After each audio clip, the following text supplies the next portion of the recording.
আসসালামু আলাইকুম। Milestone school and কলেজের শিক্ষার্থীদের প্রতি সমবেদনা এবং গভীর শোক প্রকাশ করে শুরু করছি আজকের ভিডিও। দর্শক, উত্তপ্ত অবস্থা বিরাজ করছে এই মুহূর্তে পুরো ঢাকা শহরে, বিশেষ করে দিয়াবাড়ি, উত্তরা থেকে মাইলস্টোন স্কুল অ্যান্ড কলেজ পর্যন্ত।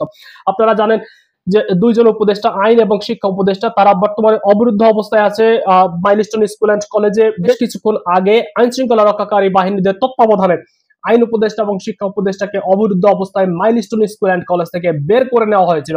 পরবর্তীতে দিয়াবাড়িতে যখন যায় তখন আবারও তোপের মুখে পড়েন তারা এবং আবারও মাইলস্টোন স্কুল অ্যান্ড কলেজে ফিরে আসেন।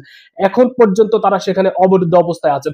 এইদিকে শিক্ষার্থীরা পুরো ঢাকা শহর তোলপাড় করে দিচ্ছেন, শিক্ষার্থীরা রাস্তা অবরোধ করছেন এবং সচিবালয়ের গেট ভেঙে শিক্ষার্থীরা সচিবালয়ে ঢুকে পড়েছেন। সচিবালয়ে শিক্ষার্থীদের উপর পুলিশ এবং সেনাবাহিনীর লাঠিচার্জ করা হয়েছিল। অন্যদিকে ছাত্রছাত্রীদের পক্ষ থেকেও অন্যদিকে ছাত্রছাত্রীদের পক্ষ থেকে আসলে ইট পাটকেল ছোড়া হয়েছিল, উত্তেজিত অবস্থা হলে যা হয় আর কি। দর্শক, শিক্ষার্থীদের একটাই দাবি যে মাইলস্টোন স্কুল অ্যান্ড কলেজের যে ঘটনা ঘটেছে গতকালকে, আপনারা জানেন যে মর্মান্তিক বিমান দুর্ঘটনা, সেই দুর্ঘটনার সুষ্ঠু তদন্ত দাবি। এবং তারা বলছে যে লাশের যে সংখ্যা সেটা গোপন করা হয়েছে। সেই গোপন কেন করা হয়েছে? তারা একটা স্লোগান দিচ্ছে, কলম লাগলে কলম নে, লাশের হিসাব আগে দেব।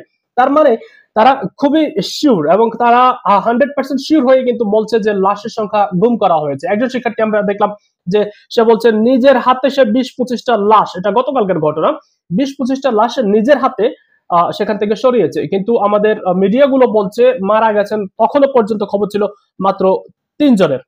তো এই হচ্ছে আসলে বর্তমান পরিস্থিতি। পুরো ঢাকা শহর অবরুদ্ধ হয়ে আছে।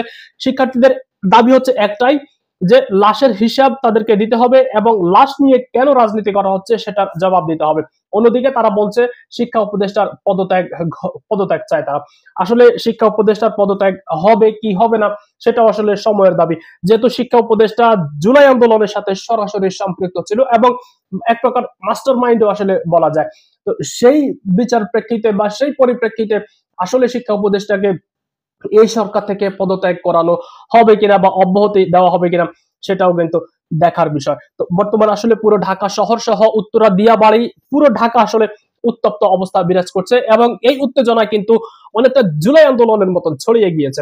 এটা সারা বাংলাদেশে হচ্ছে। আমরা কিছুক্ষণ আগে একটা নিউজে দেখলাম যে কুমিল্লা শিক্ষা বোর্ডে তালা দেওয়া হয়েছিল এবং বেশ কিছু জায়গায় শিক্ষা বোর্ড অবরুদ্ধ করা হয়েছিল।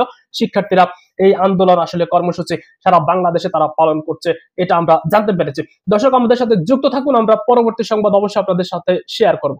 দেখা হচ্ছে পরের ভিডিওতে। ভালো থাকবেন, সুস্থ থাকবেন। দিয়াবাড়ি সেই মাইলস্টোন স্কুল অ্যান্ড কলেজের শিক্ষার্থীদের জন্য সবাই মন থেকে দোয়া করবেন। আল্লাহ হাফিজ।